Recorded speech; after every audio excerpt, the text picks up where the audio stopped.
salutations encore à tous les entrepreneurs en formation au cabinet BBC Entrepreneuriat. Moi, c'est le coach Bienfait Boubacar. C'est pour moi vraiment un très grand honneur d'être désigné par la direction pour pouvoir vous présenter le fichier Forbet 13, compilateur de projets. Le fichier Forbet 13 vous permet de générer n'importe quel genre de business plan en l'espace de quelques minutes, simplement en insérant les quelques informations essentielles de votre projet. Vous savez, le business plan est un document qui détaille l'ensemble du projet ainsi que l'évolution attendue de votre entreprise. Alors, il est très important de rédiger un business plan conséquent tenant compte des paramètres essentiels de votre entreprise. Il faudrait bien comprendre que dans une entreprise, les différents paramètres fonctionnent en interconnexion. Donc, l'entreprise, c'est comme un système. Donc, la modification d'un élément peut faire un ajustement dans tous les autres. Et c'est là encore l'importance d'un tel fichier parce que ça vous permet de garder cette combinaison et cette interconnectivité des paramètres. Parce que la simple modification, par exemple, des heures de travail, peut même ajuster le salaire de tous les travailleurs, ou même ajuster le prix auquel vous vendez. Et donc là, je vous ai simplement présenté le fichier Forbet 13 réparti en 3 modules, tel que c'est réparti aussi dans la formation, module par module, comment les remplir. Alors, sans pour autant tarder, on va démarrer avec ce fichier Forbet 13. Le fichier Forbet 13 a d'abord en premier lieu l'onglet identification. Et donc, avant de commencer la compilation de votre projet, vous devez d'abord commencer par vous identifier dans le fichier pour que le fichier puisse arriver à bien compiler votre projet. Et donc, vous allez commencer par l'identification de votre projet. Et dans l'identification du projet, dans l'onglet ici, vous voyez que nous avons 4 tableaux ici en bas. Mais avant de donner les informations sur les 4 tableaux ici en bas, vous voyez, il y a des renseignements un peu à donner. Des renseignements à donner à propos de votre vision, le nom de l'entrepreneur, les pays et tout. Alors, vous pouvez tout simplement aller zoomer la page à travers notre petite... il y a un petit truc ici en bas de zoom qui peut vous permettre de zoomer. Donc là, je suis un peu dézoomé.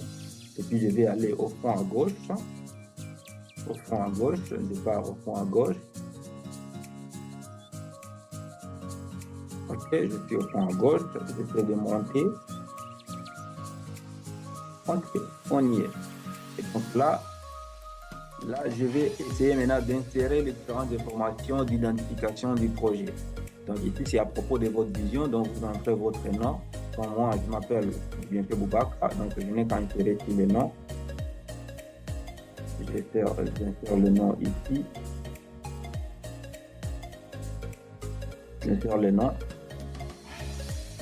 En deuxième lieu, ici, vous allez choisir votre pays. Dès que vous cliquez ici, il y a une possibilité de cliquer sur la flèche qui est à côté et vous allez choisir de manière simple. Il y a tous les pays du monde qui sont là. Vous allez chercher votre pays dans lequel vous êtes et choisir votre pays. Alors, l'entrepreneur choisit le pays. Là, moi, ici, je suis en RD Congo. Donc, je clique sur RDC, RD Congo. Je suis là. Et dès que je clique, automatiquement, ça me montre la monnaie locale utilisée dans le pays. Donc, dès que je vais laisser l'histoire de mon pays, c'est la Côte d'Ivoire, ça me dit que la Côte d'Ivoire utilise le franc CFA. Donc, si je choisis un autre pays, par exemple l'Espagne, on me met euro. Si je choisis un autre pays, disons, je choisis la Gambie, on me met dalasi. Donc, ce sont les monnaies qui sont utilisées dans chaque pays. Donc, vous n'avez qu'à cliquer. Je choisis Iran, ça me met rial iranien. Donc, ce n'est que la monnaie locale utilisée dans le pays en question. Pourquoi? Parce que le fichier va prendre en compte l'évolution du taux de change dans les pays pour vous permettre d'ajuster vos différentes valeurs. Un élément aussi important lorsque vous êtes en train de faire la compilation de votre vision. Alors là, je viens de mettre pays, j'ai choisi le pays. Alors ici, je vais préciser la monnaie de travail. Donc ici, je clique encore sur la petite flèche. Il y a choix entre dollars, euros ou monnaie locale. Donc, si je vais travailler avec la monnaie locale du pays, donc c'est en franc congolais que je vais rester, donc je vais choisir monnaie locale. Mais si je veux que le fichier puisse arriver à faire la correspondance en termes de taux de change entre franc congolais et dollars, donc je vais choisir dollar et mes différentes valeurs seront ajustées entre ces liens de taux de change là. Alors après, il y a là, je vais mettre le titre de mon projet, à supposer que je vais faire un projet sur une boulangerie ou disons vente d'habits. Je prends un projet commercial. J'ai choisi par exemple que je vais vendre des habits, donc je dis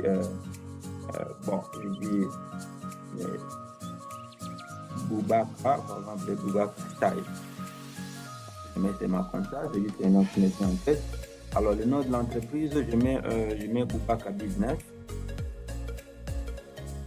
Donc, ce sont juste des noms que je donne comme ça. Alors après ça, je vais maintenant aller choisir le type d'entreprise. À ce niveau ici, vous devez savoir que nous avons 3 formes d'entreprise. D'ailleurs, c'est toujours dit dans la formation, nous avons entreprise commerciale, entreprise industrielle et en troisième lieu, il y a l'entreprise de services.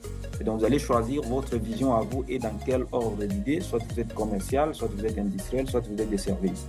Sans oublier aussi qu'il y a aussi des entreprises qui peuvent combiner les deux types à la fois. Des fois, vous pouvez être une entreprise industrielle, mais aussi vous êtes une entreprise de services à la fois. Ça se passe. Je donne un exemple. Vous êtes par exemple quelqu'un qui fait, disons, l'agriculture et le développement du village, mais au même moment, vous donnez des formations aux villageois sur comment faire l'agriculture des maïs, par exemple. Et donc, vous produisez des maïs, vous êtes industriel, mais au même moment, vous donnez des formations sur comment produire des maïs. Si vous vendez ces formations-là, donc vous êtes aussi une entreprise de services parce que la formation, donner des formations, ce sont des services. Vous voyez? Et donc là, au même moment, vous combinez des activités à la fois. Donc, vous pouvez être soit un salon de coiffure, vous êtes une entreprise de services parce que vous donnez votre service de coiffure, mais au même moment, peut-être vous vendez des produits de maquillage dans votre boutique, hein, soit vous vendez des perruques, des habits pour femmes ou pour hommes. Et donc là, vous combinez deux types d'activités, services et commercial à la fois. Et donc, ça peut exister. Tout comme aussi, vous pouvez être une entreprise de services et puis vous êtes commercial aussi à la fois. Et vous pouvez aussi être une entreprise industrielle et commerciale à la fois. Vous pouvez être aussi une entreprise de services et industrielle à la fois. Donc, tout dépend de ce que vous êtes. Alors, selon votre vision à vous. Et donc, une fois que vous savez, par exemple, que vous êtes telle ou telle autre activité d'entreprise, vous allez cliquer seulement sur le flush et les différents choix sont là. Donc, si vous êtes commercial, vous cliquez sur commercial. Si vous êtes industriel, vous cliquez sur industriel, ainsi de suite. Alors, j'aimerais que vous puissiez tirer attention face à quelque chose qui va apparaître ici en bas dans nos différents 3 tableaux. Alors, les 3 tableaux que nous avons ici en bas, il y a le tableau 1, 2, 3, et il y a processus que nous allons parler un peu plus tard. Alors, à chaque fois que je fais le choix du type d'entreprise, il y a quelque chose qui va apparaître ici, là, vous voyez, on met de 0, 0, 0. Et donc, dès que je clique sur la petite flèche et que je choisis que moi, je suis une entreprise commerciale, automatiquement, ça me met ici, veuillez indiquer la liste des marchandises que vous comptez vendre. Et donc, ici, ça me met déjà marchandises 1, 2, 3, 4. Je peux descendre à autant de marchandises que j'ai. Même si vous avez, c'est pas moi, 100, combien de marchandises, vous aurez tout l'espace nécessaire pour pouvoir les énumérer. Et dès que vous les énumérez, automatiquement, le projet va détecter le marchandise que vous voulez vendre. Et donc, il ira vous fixer les prix selon chaque marchandise que vous allez informer ici. Donc là, c'est la première des choses à comprendre. Et donc, dès que vous choisissez votre choix, ici, par exemple, je choisis que je suis industriel. Automatiquement, dès que je mets industriel, vous voyez ici, ça me dit indiquer la liste de ce que vous comptez produire. Et là, ça me met maintenant produit fini. Mais étant donné que le fichier comprend que le marchandise ou le produit fini en question ne va pas se dégager comme ça d'emblée, ça va provenir des matières premières. C'est-à-dire, grâce aux matières premières, vous allez les transformer pour produire ces produits finis. Et donc, le deuxième tableau vous demande de lister les matières premières que vous comptez utiliser. Un élément aussi important. Donc, dans une entreprise industrielle, on n'achète pas les produits finis auprès des fournisseurs. Et donc, on ne vend pas les choses qu'on a achetées. On achète les matières premières pour vendre les produits finis après. C'est comme dans une boulangerie, vous achetez la farine, le levure, le sucre, le lait, l'huile et tout. Mais à la fin, c'est le pain que vous allez vendre. Et donc là, vous êtes une entreprise industrielle. Et donc là, il faudrait maintenant savoir le pain que vous allez vendre est produit suite à quelle matière première. C'est pour ça que vous voyez, le tableau automatiquement vous demande ces deux informations-là. Alors, si je suis une entreprise de service, dès que je clique et que je suis service, je choisis service. Voici, ça change, ça me demande, veuillez indiquer les services que vous comptez produire. Et ça me met ici à côté les services 1, 2, 3, 4, je les énumère. Et à côté, il y a listé les intrants utilisés pour réaliser votre service. Les intrants des services, ce sont des éléments qu'on utilise. C'est comme dans un salon de coiffure, pour coiffer quelqu'un, vous utilisez certains éléments comme poudre, comme fil, des petites choses comme ça, un peu l'alcool, hein, qui vous aide un peu à faire votre service de coiffure. Et donc là, ce sont des intrants de service à ne pas confondre avec les équipements de travail dont nous allons parler bien lorsqu'on va toucher le BBC module 1, l'onglet que vous voyez ici en bas. Et donc là, selon les 3 types d'entreprises, vous voyez qu'il y a des informations à préciser dans nos différents types. Alors, c'est que vous combinez des activités. Hein, par exemple, vous êtes une entreprise commerciale et industrielle. Et donc là, je vais aller choisir un commercial et industriel qui est ici. Donc, je vois que c'est trop petit. Je vais essayer encore un peu de zoomer pour vous permettre de bien voir. Vous voyez, vu que je clique ici, et que je choisis commercial et industriel, entreprise comme et industriel, automatiquement, ça me change des choses. Vous voyez, des choses changent ici en bas.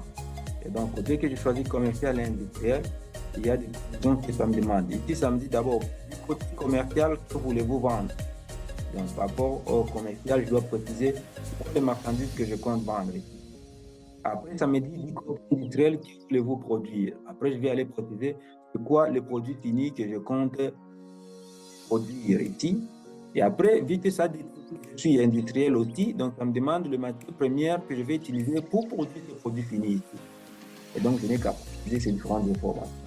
Si je suis, par exemple, une entreprise, donc je combine commercial et service, donc je choisis commercial et service ici. Voici ce que ça me dit automatiquement du côté commercial, je vais préciser, et puis du côté service, je vais aller préciser. Je vais aller préciser que je suis une entreprise de service et je mets après les intrants de service que j'utilise pour pouvoir produire mon service. Et donc là, ce sont juste des éléments simples à préciser. Donc vous n'avez qu'à choisir votre type d'entreprise et puis le tour est joué. Et donc là, j'ai déjà donné les informations par rapport à l'identification. Dès que vous faites ça, vous vous êtes bien identifié dans le fichier et là, vous pouvez passer au module 1. Et donc, vous cliquez sur l'onglet qui est ici en bas. Et dès que vous cliquez là-bas, vous êtes face aux 5 premiers tableaux d'auto-suivi de l'entreprise.